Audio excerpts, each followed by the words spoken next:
जय हिंद, जय भारत। स्वागत है आप सभी लोगों का आपके मन पसंदीदा मंच हंसवाहिनी एजुकेशन के इस सोशल मीडिया प्लेटफॉर्म पे। दोस्तों, जैसा कि आप सभी को पता ही है कि हम गणित के छोटे छोटे लेकिन बड़ी मोटी मोटी बातों पर यहाँ चर्चा करते हैं और इन्हीं चर्चाओं में इस समय हमारा चल रहा है चक्रवृद्धि ब्याज, मतलब कंपाउंड इंटरेस्ट। तो इसके पहले हम लोगों ने पैसे से संबंधित चक्रवृद्धि ब्याज के बारे में पढ़ा, लेकिन अब हम जनसंख्या के वृद्धि के बारे में भी पढ़ेंगे। और जनसंख्या की जो वृद्धि होती है उसका कैलकुलेशन हमेशा चक्रवृद्धि ब्याज के सूत्र से ही होता है। और आज आपके सामने एक ऐसा प्रश्न लेकर के आया हूं जो अक्सर एग्जाम में पूछे जाते हैं, चाहे वह बोर्ड का एग्जाम हो या स्कूल के एकेडमिक एग्जाम हो। इसके साथ साथ यह प्रश्न कॉम्पिटिटिव एग्जाम, जो प्रतियोगी परीक्षाएं होती हैं, उसमें भी बहुत अधिक मात्रा में पूछी जाती है। तो आज के इस वीडियो में हम जनसंख्या की वृद्धि या कमी से लेकर के हम बहुत बेसिक ढंग से इसको सीखेंगे। और इस सीरीज में, जनसंख्या वाली सीरीज में, आने वाले समय में हम कई सारे ऐसे वीडियो लेकर के आएंगे जो आपके लिए बहुत ही उपयोगी होंगे। तो उम्मीद है कि आप लोगों को हमारा ये वीडियो पसंद आएगा। और अगर आप चैनल पे पहली बार आए हैं या नए हैं तो हमारे चैनल को सब्सक्राइब कर लीजिए और वीडियो को अंत तक देखिएगा। अगर आपको थोड़ा सा भी ये हमारा प्रयास प्रभावित करे तो वीडियो को लाइक करिएगा और लोगों तक पहुंचाइएगा। क्योंकि शिक्षा का काम हम कर रहे हैं, शिक्षा में अगर सहयोग आप देते हैं तो आपको बहुत पुण्य प्राप्त होगा। तो कोशिश ये करिए कि ज्यादा से ज्यादा लोगों तक हमारा यह वीडियो पहुंचे, जिससे बच्चे हों या दूसरे जो प्रतियोगी परीक्षाओं की तैयारी कर रहे हैं उनको एक मदद मिल सके। और अगर उनको मदद मिलेगी तो वो आपको बहुत सारी दुआएं देंगे।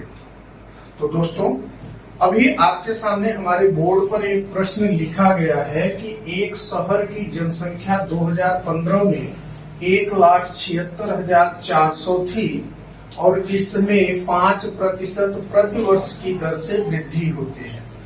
कोई शहर है, उस शहर में 2015 में कुल जनसंख्या 1,76,400 थी और उस शहर में 5% की दर से हर साल जनसंख्या में वृद्धि हो रही है। तब आगे इसमें दो प्रश्न हमारे पास पूछा है कि वर्ष 2017 में इस शहर की कुल जनसंख्या क्या होगी और फिर वर्ष 2013 में इस शहर की कुल जनसंख्या क्या थी। कहने का मतलब, इस प्रश्न में आधार वर्ष आपके पास 2015 दिया है और 2015 से आगे के 2 साल का जनसंख्या पूछा है और पीछे से 2 साल की जनसंख्या पूछी है। जैसे 2015 में जनसंख्या 1,76,400 है, तो ये पूछ लिया कि 2017 में कितना होगा, तो ये 5% की दर से वृद्धि हुई है। तो जनसंख्या जब भी वृद्धि होती है तो जनसंख्या की वृद्धि जो होती है वह हमेशा चक्रवृद्धि ब्याज के अनुसार ही होता है। तो 2 साल बाद की जनसंख्या तो हम निकाल लेंगे, लेकिन सबसे ज्यादा कंफ्यूजन होता है 2013 में। तो इसके लिए वीडियो को अंत तक देखिएगा और अंत में हम आपको बताएंगे कि 2013 मतलब जो वर्ष दिया गया है, आगे का तो हम निकाल लेंगे लेकिन पीछे वाले में हम कैसे करेंगे, क्योंकि सबसे ज्यादा बच्चे यही गलती करते हैं। तो बने रहिए, आइए शुरू करते हैं।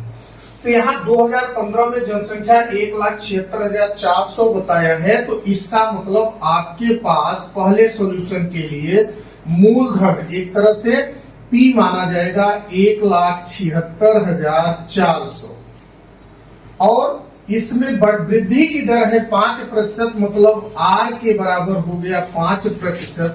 अब हमसे पूछा है 2017, तो 2015 से 2017 के बीच में समय का गैप कितना है, 2 वर्ष का, इसलिए समय यहाँ पर होगा कितना, 2 वर्ष। अब आपको P भी मालूम हो गया, R भी मालूम हो गया, T भी मालूम हो गया। तो 2017 में जो जनसंख्या होगी वह मिश्र धन के रूप में होगा, अर्थात हमें क्या निकालना होगा, ए। तो ए के बराबर होगा P ब्रैकेट में 1 प्लस R अपॉन 100 पर पावर T। तो यहाँ P की वैल्यू हो गई 1,76,400 ब्रैकेट में 1 प्लस 5 के बटे 100 पर घाते 2, क्योंकि समय हमारे पास कितना है, 2 वर्ष।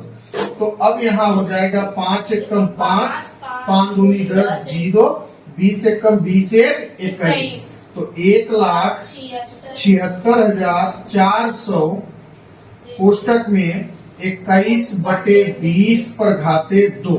अब इसका गुणा 2 बार होगा, तो 1,76,400 गुणे 21 बटे 20 गुणे 21 बटे 20। एक जीरो से एक जीरो कटा, दूसरे जीरो से दूसरा जीरो कटा, फिर 2 से कटा दीजिए, 2 एकम 2, 2 अट्ठे 16, 2 अट्ठे 16, 2 दूनी 4, फिर 2 से कटा दीजिए, 2 एकम 2, 2 चौके 8, 2 चौके 8, 2 एकम 2, मतलब हमारे पास आया 441 गुणे 21 में 21 का भी गुणा करेंगे तो 441 आएगा।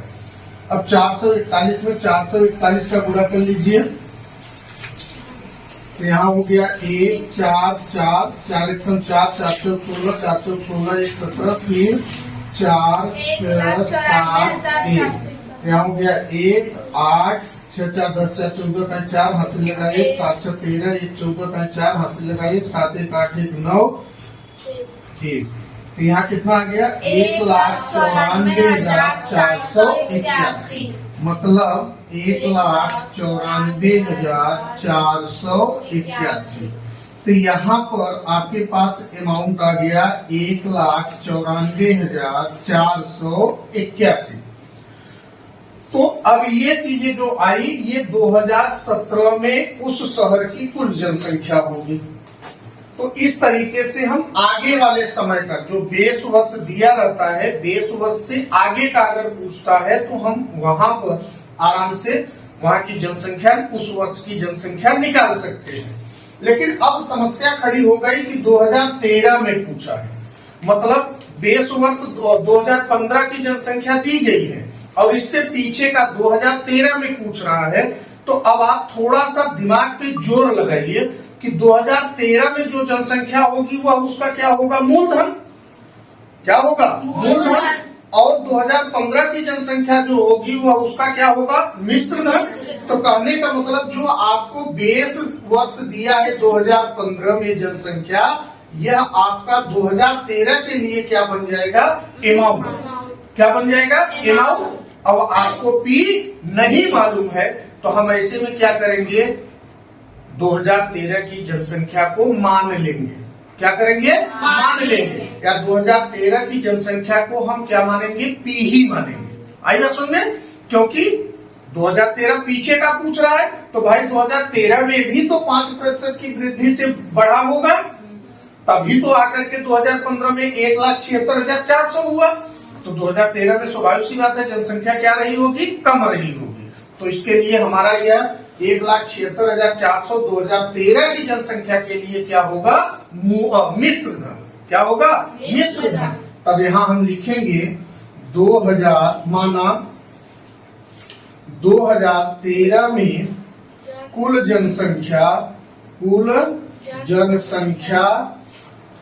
P थी। कितनी थी बेटा, P थी। तो अब वही फार्मूला लगाइए। अब आपको ए मालूम हो गया कितना, 1,76,400। अब 2013 का कितना जनसंख्या, मूलधन कितना होगा, P। तो यहाँ हो जाएगा ए बराबर P ब्रैकेट में 1 प्लस R अपॉन 100 पर पावर समय कितना होगा, T। तो ए की वैल्यू अब यहाँ पर कितना माना जाएगा भाई, 1,76,400 बराबर P तो रहेगा 1 प्लस 5 के बटे में 100 पर घाते कितना हो जाएगा, 2। अब 5 एकम 5, 5 दूनी 10, 0, 20 एकम 20 21। तो 1,76,400 बराबर P ब्रैकेट में 21 बटे 20 पर घाते 2। अब ये 21/20 है, इसको इस तरफ पलट करके लाओगे तो ये 20 बटा कितना हो जाएगा 21, क्योंकि यहाँ गुणे के रूप में है, इधर आएगा तो भाग। तो इसका मतलब हुआ P बराबर 1,76,400 गुणे 20/21 पर घाते कितना हो गया बेटा 2। तो यहाँ हो गया P बराबर 1,76,400 गुणे 20/21 गुणे 20/21। 3 सते 21 कटा दीजिए, 3 बचे 15, 3 अठे 24, 3 अठे 24, 0 0। फिर 3 सते 21 कटा दीजिए, 3 एकम 3, 2 बचा, 3 9 27, 1 बचा, 3 6 18, 0 0। फिर 7 से कटाओ, 7 एकम 7। तो यहाँ हो जाएगा कितना भाई 7 दूनी 14, 5 बचा, 7 अठे 56, 0 0। फिर 7 एकम 7, 7 चौक 28, कितना हो गया 400। तो अब आपके पास P के बराबर क्या आया भैया 400 गुणे 20 में 20 का गुणा करेंगे 400, तो 4 चौके 16। तो P बराबर आ गया 16 और 1 2 3 4 0 बढ़ा दीजिए, तो 1 लाख कितना आ गया बेटा 60,000। तो हमारे पास 2013 में उस शहर की जनसंख्या कितनी होगी 1,60,000। तो इस वीडियो से या इस प्रश्न से हम लोगों ने ये सीखा कि जब कोई बेस वर्ष दिया गया हो और उस बेस वर्ष में कोई जनसंख्या दी गई हो, तो आगे के वर्ष में जब पूछेगा तो वह उसका क्या होगा मूलधन। लेकिन जब बेस वर्ष से पीछे का पूछेगा तो वह क्या होगा मिश्र धन। क्या होगा मिश्र धन। तो ये आप बात ध्यान में रखेंगे, तो जनसंख्या से संबंधित जो प्रश्न पूछे जाएंगे आपसे कभी गलती नहीं होगी। तो आपको हमारा यह वीडियो कैसा लगा कमेंट में जरूर बताइएगा, और आपके मन में अगर किसी भी प्रकार का कोई डाउट हो तो भी कमेंट कीजिए। और हाँ, चूंकि ये शिक्षा का कार्य है, शिक्षा को आप लोग जितना ज्यादा प्रसारित करेंगे इससे लोग ज्यादा से ज्यादा लाभान्वित होंगे। इससे समाज का, परिवार का, देश का, सब जगह का जो है कि कल्याण होगा। तो वीडियो को ज्यादा से ज्यादा शेयर करें। मिलते हैं एक और प्रश्न के साथ, तब तक के लिए जय हिंद, जय भारत।